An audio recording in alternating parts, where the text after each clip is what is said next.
안녕하세요. 변호사 이명숙입니다. 이혼 소송은 보통 1년 내지 혹은 그 이상 기간이 걸립니다. 소송 진행하는 동안 요즘은 같이 사는 부부들도 많아져 가고 있는데요. 대개는 집을 나가서 따로 살게 되죠. 두 사람 중 한 사람이 자녀를 데리고 살게 되고요.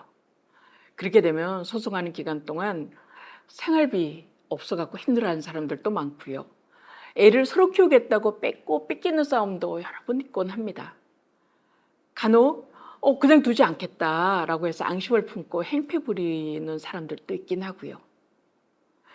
우리 법에서는 소송 기간 동안 생활비나 양육비 안정적으로 주고 또 그 접근하지 못하게도 하고 그리고 아이 누가 키울지도 미리 정하는 그런 제도가 마련되어 있습니다.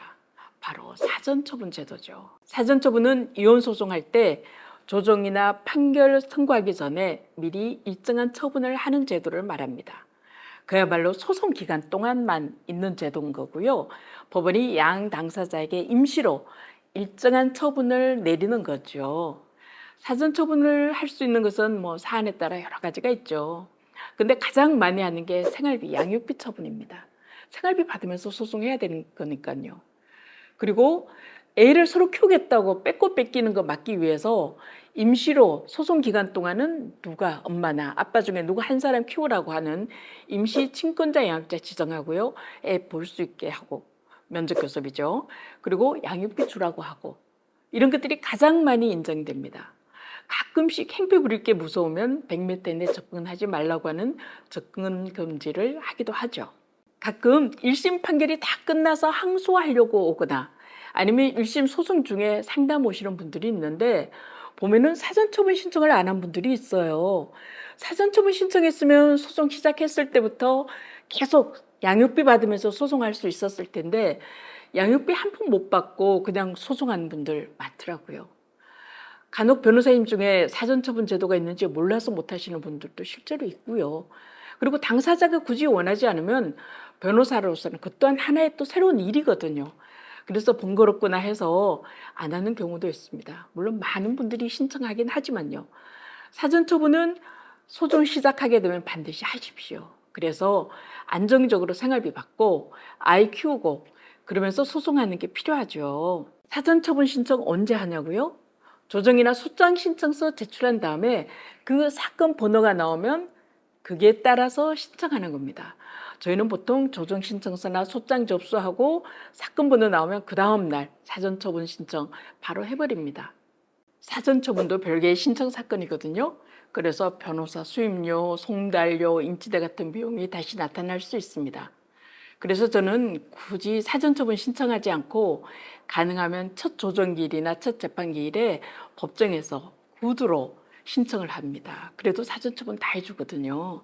서울가정법원의 경우에는 사전처분 신청을 하지 않더라도 조정위원님이나 재판부에서 첫 기일에서 사전처분 결정을 해주기도 합니다. 굳이 필요하다면 사전처분 신청서를 별도로 접수하세요라고 이야기를 해주기도 하거든요.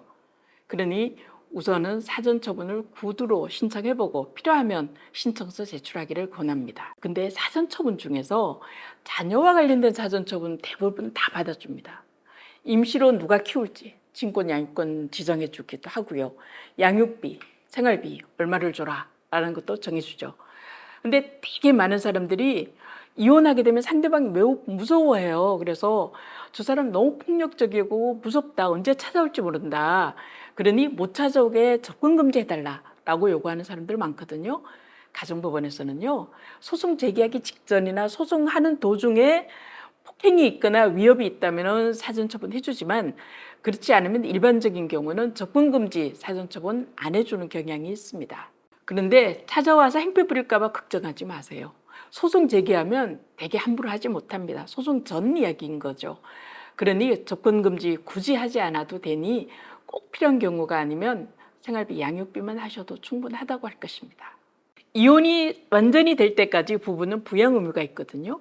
그렇기 때문에 소송 기간 중에 생활비나 미성년 자녀가 있다면 양육비 인정받으면서 소송하시기 바랍니다. 만약 제가 아무런 수입이 없다.